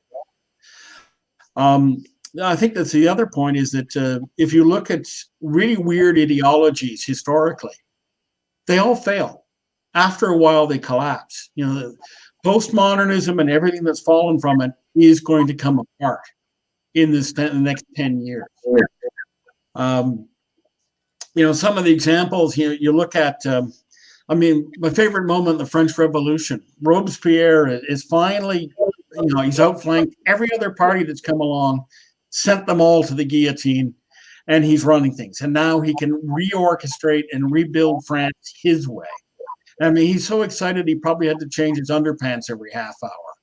And he organizes, the festival of the Supreme Being in Paris. And he goes on because he really wanted to go after the church, if you recall that, among other things. Yep. So he's finally going on about, the worship of reason and, the new society that he's building. Problem is, one of the characteristics of the French Revolution was crop failures, food shortage. People were nervous about food, and all these political scientists, everyone who keeps looking at all sorts of crises, they forget about it every time. But higher food prices and the fear of hunger is the most destabilizing thing there is in the history of politics. And he still hadn't solved that problem. So suddenly he had the French, the Paris mob heckling him in the middle of his speech. For 3 months later, he was decapitated. The Russians, if you look under Stalin's time, I mean, Death of Stalin is a black comedy, but in some ways it's a very, very accurate movie. But the weirdness, the whole artificial reason that was associated with Stalin, notice the Russians never went back to it. When he was gone, they abandoned it. And as soon as you had a leadership cast that wasn't personally involved in mass murder in Stalin's era, Under Gorbachev, the whole thing collapsed. Ideologies go, and this one is about run its course. And we can only hope and pray for that day to arrive sooner rather than later. Because it's still going to do a lot of damage. What then, again, kind of maybe pivoting into what is it then that conservatives need to do to try and, well, both assist the end of that and reinvigorate our own ideas? It's been an ongoing debate. Conservatives have debated whether to pull away from society or to better integrate with it. Conservatives have argued whether or not they should simply, use various tactics, some of them quite Machiavellian, to get into power and then defund the things they don't like and just hold on and wait and weather the storm of opposition. But hopefully everything kind of expires at the end of their term and nothing can be re-implemented. I'm thinking of the census under Harper in that case. He almost made it. If he had gotten it into 2016, there would have been just too much lost information. The long form census would have been useless. But here we are, and conservatives just don't know what to do on a religious side, on a fiscal side, on a practical side, on a social side, a cultural side. What is it they're supposed to do in order to help resist what is here and build something that is new and reinvigorate our country? In some respects, remember that every intellectual movement that comes along, and that's certainly true for conservatives, is also in some respects guided by circumstances. For example, the whole idea of defunding, wokeism and political correctness. I think that's going to come around, and it's not because of any sinister machination or plot. But let's face it, our economy is about shot. Everyone is covering so much debt that sometime in the next 10 years, we are going to be under such an austerity regime that we're going to be stripping out of the extras out of a lot of things, including our schools, universities. We'll probably, in 5 years, maybe even sooner, we'll be turning to every university president in Canada and going, business, engineering, hard science, everything else out the window. And if you try and, sneak in extra jobs, extra classes for someone who's teaching critical race theory, we're going to cut your funding by that amount. Get it? That's going to happen. Yeah, because it has to. If we try and plan for what's going to occur, reality is going to gobsmack us in the way that reality always has. So, for conservatives, what they really need to be doing is sticking to their beliefs and actually re-examining what their beliefs are, what really defines a conservative, and to continue to be conservatives, and then the future will present us with our opportunities as it comes up. One of those opportunities will be the federal election. The federal election is probably going to happen this fall. There's some people are still betting on this summer. I'm still leaning towards fall. What do you think is going to happen in the federal election? What's on the line? What are the stakes, and who's going to win? Oh, I really do wish I had a magic crystal, or crystal ball. I'd like to imagine that, we're going to see a conservative minority or maybe even a conservative majority government. But, I'm not entirely pleased with everybody who's at the helm there. The other point is that we're going to see, and Stuart has mentioned this, widespread rebellion, as it were, new ideas. The results in northern BC are going to be something else. The NDP has become almost irrelevant. And it's going to get worse. But will that translate into, again, a narrow squeak for the Liberals that they'll be able to continue? Who knows? I think the writing is there that, even Liberals have started to realize that Justin Trudeau is a dead weight, that they have lost their former position. They have lost who they were. The kindest thing you can do to the federal Liberals is to banish them to the wilderness so that they too can look at themselves and recover their former principles, recover part of their history. I mean, it is a party that's desperate need of reinventing itself and getting rid of the sock prince and the courtiers he's brought with him. As to who replaces the NDP, because again they've become so hopelessly obsolete. Who knows? Maybe the Green Party will pick up something, but again, they have to really straighten themselves out. I mean, there's just too many variables right now. It is a real deficit in leadership, and it's funny too, because there were. I'm thinking of particularly when it comes to Ford and Kenny, even Pallister, the Saskatchewanians. I know they're not happy with what's happening in Saskatchewan, but also it's Saskatchewan, so nobody really cares what Scott Moe is doing. No offense, Saskatchewanians, love you all. I've got family there. I was born there, but Scott Moe is not really coming up on anybody's radar. No offense to anybody, but the point is that what kind of hits me is that even with Pallister and Kenny and Ford, you had these, and for that matter, Legault in Quebec, you had these kind of populist sort of movements sort of rise. Legault, a sort of center right sort of guy, Ford doing kind of a Trumpian sort of thing, Kenny restoring conservatism in Alberta, and Pallister going to the polls early in order to regain his majority. All of them appear to be out of sorts with their own base. Their base doesn't seem to be very happy with them. And what are you going to do with that? What like how could people who had been seen as kind of the restorers, right? I mean, Pallister's government was the first conservative government in a while. Ford banished the Liberals to the absolute wilderness. Kenny got rid of the NDP. Like, these people were savior figures. They were messiahs. And now with COVID, it looks like they look like absolute devils ruling the roost, and it's not working. Well, it's also partly blame transfer. Let's face it. I mean, the real failures of our COVID response all began with the federal government. That didn't get the materials it needed, that kept Canada open, that kept bringing in new infected cases. And also, let's face it, Canadians don't like someone who plays against the system, who takes advantage of the personal facts.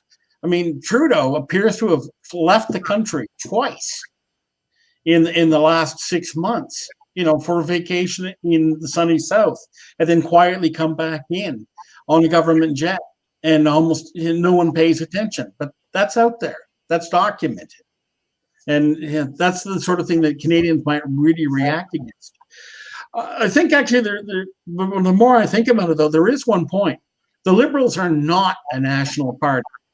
They aren't. I mean, they are the Laurentide Triangle, and some stuff in the Maritimes, and then there's a pocket of them in southern BC.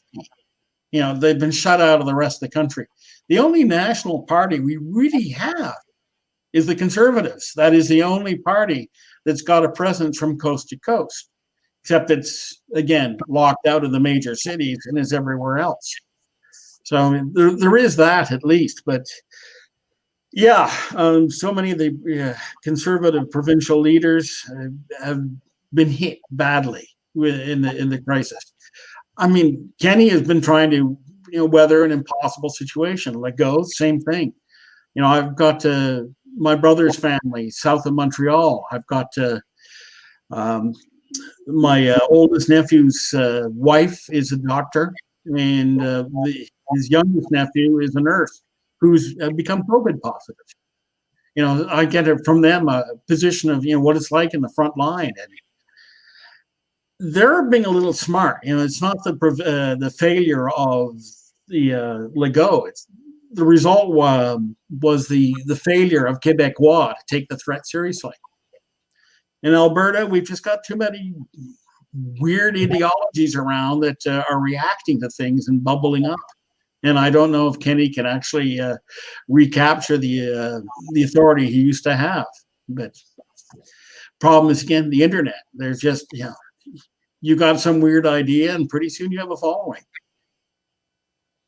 Yeah, I mean, I have some weird ideas, and I'm on this platform, so I think. Well, yeah, I mean, I'm the same way. If you asked me to actually exactly spell out my politics, it would probably be a party platform that would be utterly unelectable.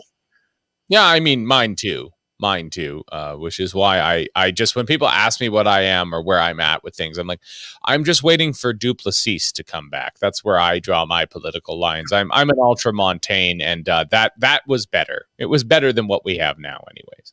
But I'm a populist fiscal conservative with a Churchillian gestalt. Explain that, please. yeah, I like that. I like that. I have several of his books on my wall. I've read through both his English speaking peoples and his Second World War. Beautiful books. It's I guess as we kind of wind down here, John, it looks pretty bleak out there for a lot of conservatives. And for anybody kind of who is freedom loving, and you don't have to be a conservative to be freedom loving, but anybody who would like to have just a bit more independence, or think that maybe I don't need to call the government every time I do something, or dig a hole, or put in a toilet, or fix a light bulb, or go outside and put a mask on, whatever it is, like that, the idea that I need permission from the nanny state to do anything now, especially in COVID, is starting to wear on people. There's a very small group who really like the rules and the restrictions, and then there's kind of everybody else. What does everybody else have to do, either to try and take some of that power back, or at least celebrate what they have, and kind of reestablish that culture of independence, and let their independent flag fly, let pervade that into the culture? In their own quiet Canadian way, rebel. That doesn't mean turn up at the provincial legislature with sharpened agricultural instruments and torches and buckets of hot tar, but basically stick a middle finger up and go, F you, I'm not. To remember, say like if C10 passes, remember, who is trying to create Prop Can so that they can control information to Canadians indefinitely. So to remember who you are, to stick to your values. Now, the problem is, it's with the internet, there's all sorts of weird people out there who are trying to create their own party. But the one thing that people have to do is you cannot get perfection out of a political leader. It's not going to happen. Mm-hmm. So, stick with the least evil as far as you're concerned.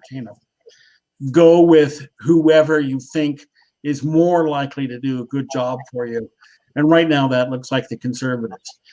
The other thing is, as Stuart Parker has articulated on your program, is that there is some sort of new reinvention that's coming. What he, I think, is describing in British Columbia is rural, suburban revolt against the urban elite.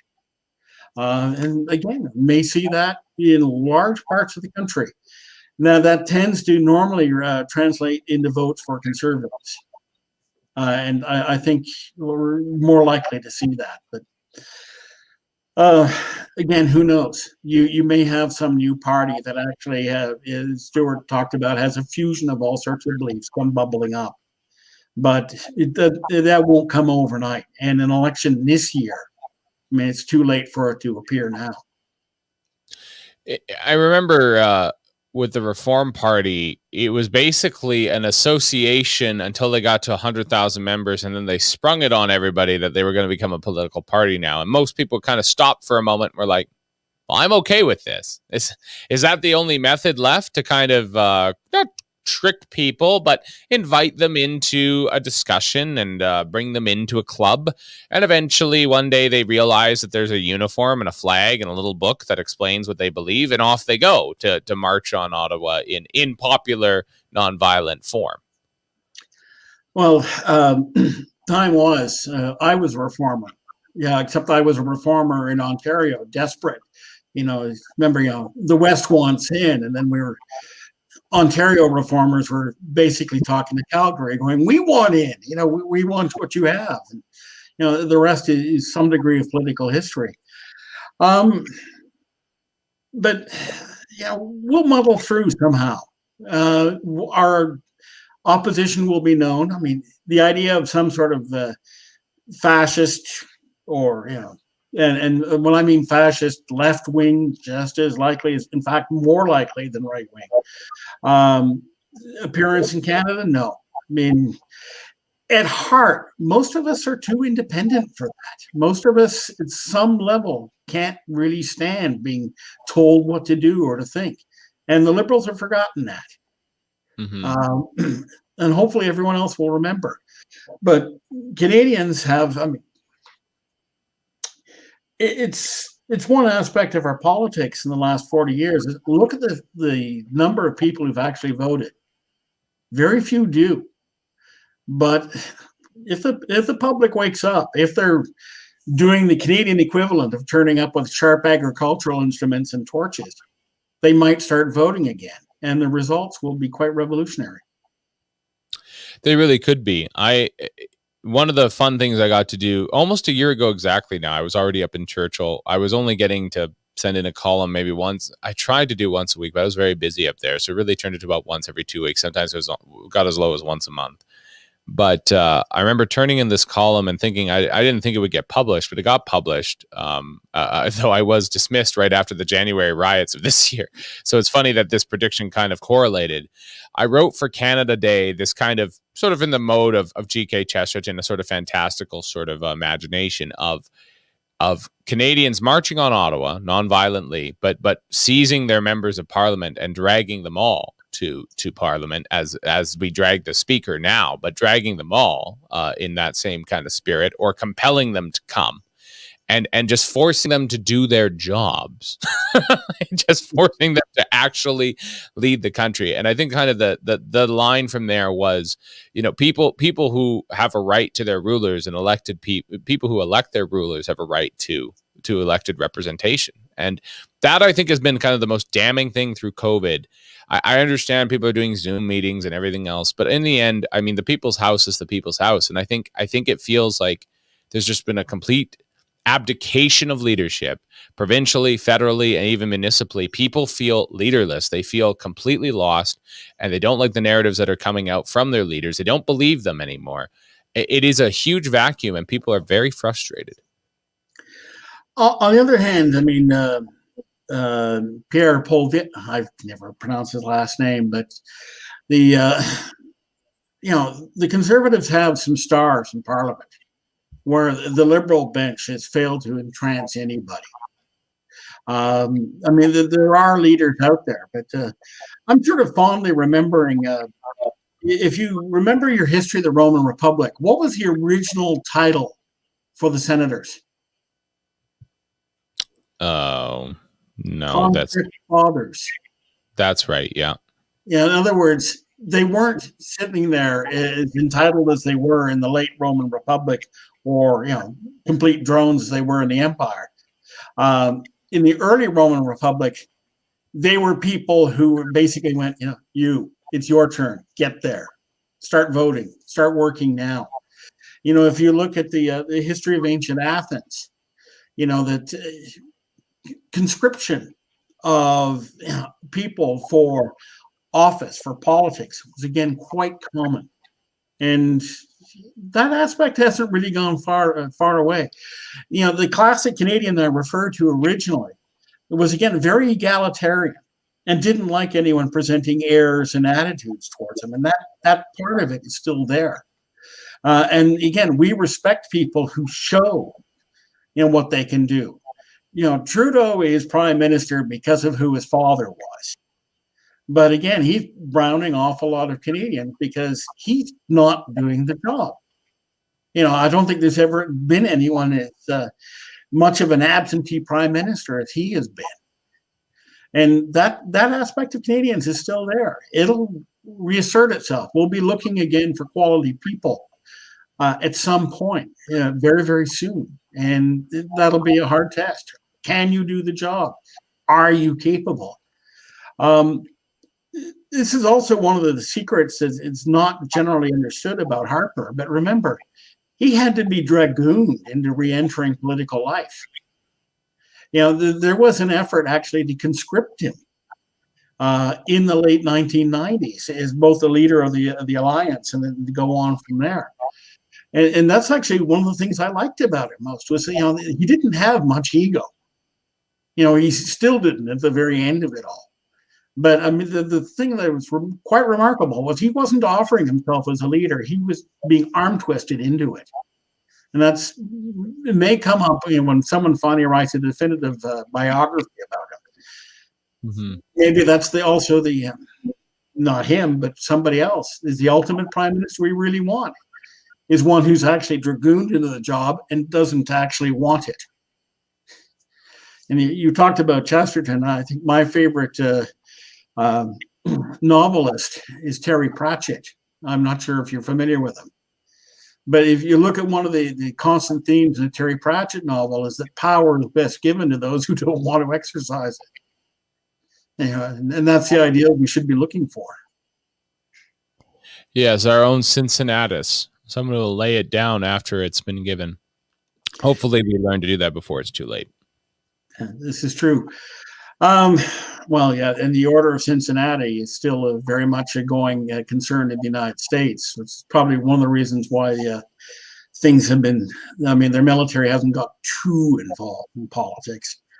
But of course, there's another aspect of the Canadian identity that's also not really been discussed that much. But let's face it, it's a key part of our identity as well, is that we're also, the monarchy. And one of the things we admire the most about members of the royal family is that they actually do the work. They come. They're not posing. They're not ornamental. And that's one of the things that, again, in the military, if you serve for long enough, you are going to meet members of the royal family. That's one of the things that's most appreciated about them. The other thing is, some of the idiots out there talk about, Canada becoming a republic, and I can't think of any more senseless notion than that. But North America already has two republics. What do we need a third one for? I'm a monarchist myself. One of the things that's kind of interesting, being on this platform, being with the Western Standard, obviously as a strong sovereignty streak, especially through the Albertans that we have in our midst, and that's fine. But I've always been a monarchist, and I think I always will be. And if there's one thing that does kind of mark the difference between the more libertarian streak and the more conservative streak, is definitely that attachment to monarchy. The libertarians can take it or leave it, or quickly dismiss it, as quickly as the Marxists did, and the Bolsheviks did with the czars. But for me, I think that there's something worth preserving, and having a model family unit is probably better than just having a model president. Well, exactly. I think the other point is, if you really go down the United States, it's always fun to freak them out. You talk about, the Americans talk about, our Navy and our Air Force, and we'd go, Royal Canadian Navy, Royal Canadian Air Force. My old regiment, the Queen's York Rangers. The Royal Canadian Regiment, Princess Louise, and so on and so forth. And look at Harper. I think one of the things he really regrets is not getting around to renaming Canada Post back to the Royal Mail.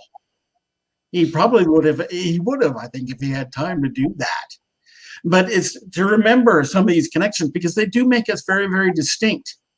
And they make us different. And again, it's part of our heritage.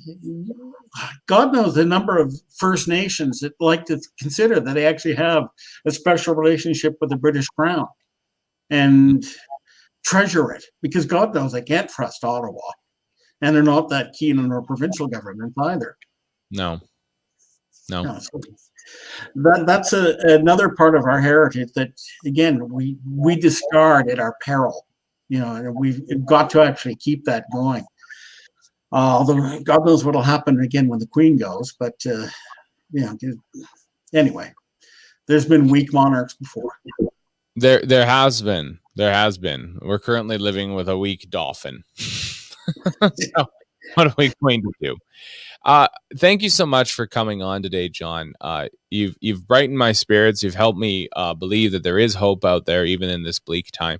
I'm hopeful that you will return to us. We'd like to have you as a regular contributor. Perhaps if once a month or once every couple of weeks works for you, it'd be really good to have you to just give us that perspective, both that where conservatism has been in Canada, where it is right now, where it's going, where the cultural trends are headed, and what kind of potential there is there for real rigorous thought around these questions. well, glad to come on board. And I said, I've been watching your show ever since. Well, to be perfectly honest, you were interviewing Stuart Parker, and I went, oh, him. I haven't listened to anything Stuart has had to say for a while. And, I had to mention the fact that he, promoted himself, promoted me to you as well. But, again, just one way of clearing up a mystery. But, Stuart and I are very different in very many different ways, but we both respect each other a lot. And that's always given me an example that to sort of right, the left, can come together where two honest people are. And Yes. much can be built from that. And that's been the key with this platform. Again, to all of our viewers and everything else, we put up ideas here that may be popular, may not be popular, but we talk to everybody and we try to reach across the aisle. That's what we've been doing here from day one. We're going to keep doing it until I guess they cancel me or something. I have no idea. But that's the policy we follow here. So again, thank you so much for being on with us, John. And we wish you all the best. We'll see you again soon. All right. Thanks very much. I was speaking with John C. Thompson about, everything Canadian and what's going on in Canada right now, particularly when it comes to conservatism, postmodernism, the lack of there being any think tanks in this country of note, and where we're headed from here, and hopefully where things can change. We've got just a couple of minutes left, and it's important, I think, to kind of reemphasize again this most recent thing that's come up in British Columbia. And some of this crosses over to what we were talking about with John. I bring up my email. As always, we want people to like, to subscribe, to comment, and to send us any suggestions for the show. It's very important that we continue to work with people on the show and with our viewers, and to know exactly what people are wanting to see and what's working and what isn't working. I got a note the other day that was kind of reassuring. I've kind of been iffy about doing the ranting thing a bit, and does it make sense? Is it too broken up? Is there too many pauses or ums or ahs in it? It's not perfectly scripted. I don't have a teleprompter here. We're thinking about getting one for doing some other kind of parts of this project, but love teleprompters. I've used them before, but we don't have it right now. The point is that I asked about this, and somebody did send me a note just reassuring me that, it's important to have this monologue aspect. It's important to have that opening statement, to do kind of the Fox News, Tucker Carlson, Hannity thing where there's an opening statement and you just say something and then maybe even carry on with that for a little while. And then you can bring the guests on and start working through that stuff. So that's what we're doing right now. Not constantly, but we at least have the opening statement. And on days where we just can't get a guest in any earlier than 9:30, I guess I just got to roll with it. Again, please be suggesting guests. I'm just kind of seeing that I'm going to try and do this again. Does this work? No, I'm going the wrong way. My producer's going to kill me. Okay, here we go. We'll do this. Look at that. There's the email. There we go. Yeah, there we go. I'm just like, I would like to buy a queue anyway. So 2 queues. No, I'm just kidding. It's funny, right? You're moving on camera and you got to be trained how to do that. Yeah, Ryan Retzloff. I didn't realize that wanting freedom was a crazy ideology. Well, that's the thing. That's where we live now. Thank you, Pamela. That's very kind of you. That's where we live now, though. That's it. We live in a time where believing that you might have a right to your own thoughts, let alone your own body, let alone your own space, without the government interfering with it. And it really is incredible, right? The government is in your toilet water. It's in your lawn. There's a community covenant around your lawn, whether or not you can even park your RV in your driveway. Like, they're everywhere. They're everywhere. And it's kind of incredible. Can you do your own roof without buying a permit? I think a decent amount of people do. But technically speaking, they could enforce that anytime. Like, this has to stop. It has to stop. I am no one's idea of a libertarian. I am a Tory. I am a conservative. I don't just mean even federally. I just mean as a philosophical kind of understanding. I'm a conservative. And if you really press me, I end up in a traditionalist, very, very kind of, very strongly Roman Catholic sort of understanding around these questions. I'd probably fit into Duplessis's Quebec just fine. But the point is, except for the part where I can't speak French, but the point is that I have these strong beliefs and that sort of thing. But nonetheless, like, as a kind of general idea, like, here we are, and the government's everywhere. And as we were talking with John, They're everywhere, and that enforcement is everywhere. And there's a lot of restriction right now, quite literally with COVID, right? We all know that. And yet at the same time, they're taking more and more representation away. That's what's going to happen in BC here. We're going to redraw the boundaries up here. So somehow I'm going to have less of a voice and more work to do. This has been going on for years. It's been happening in our workplaces. Well, there's cuts. There's more managers being paid egregious amounts of money. Not enough frontline people, but my tasks go up. And then my phone rings at night and they tell me things. They send me emails after hours. And where's my 40-hour work week? This has to stop. This has to stop. The Sabbath was made for man, not man for the Sabbath. And so the fact of the matter is that we have to assert ourselves, and we have got to start bringing back not just our fundamental freedoms, but that fundamental humanity, which is that, you know what, leisure is valuable. People need to have time with their family, their friends. They need to pursue their own hobbies. That's the stuff of life that actually makes civilization worth living and having. And hopefully we pursue that. And I think today, John kind of pointed some things out to us there of like history we should be more familiar with and ideas we should be more familiar with. So I'm not saying pick up all the books. I'm just saying reinvest in that. Reinvest in the values that made our civilization once great and could make us great again. And we'll save this country from the really dismal path it's currently on. I have faith in you. I hope you have faith in me. Again, send me any questions, comments, concerns you can. Like and share this video. Do take out a subscription at the Western Standard if you can. And finally, don't forget, we'll be on again tomorrow at 9 a.m. Pacific, 10 a.m. Mountain. We're going to start with Aaron Gunn in the first half because we didn't want to confuse you because we don't have Aaron Ekman this week. So we have Aaron Gunn instead. Slightly different perspective. And then in the second half, we'll have Stuart on, as we usually do, to brick us and to tell us everything that's going on in the world from his perspective. He'll be there in the second half. That'll be Mountain Standard Time tomorrow with me, your host, Nathan Gita. Thanks so much for watching.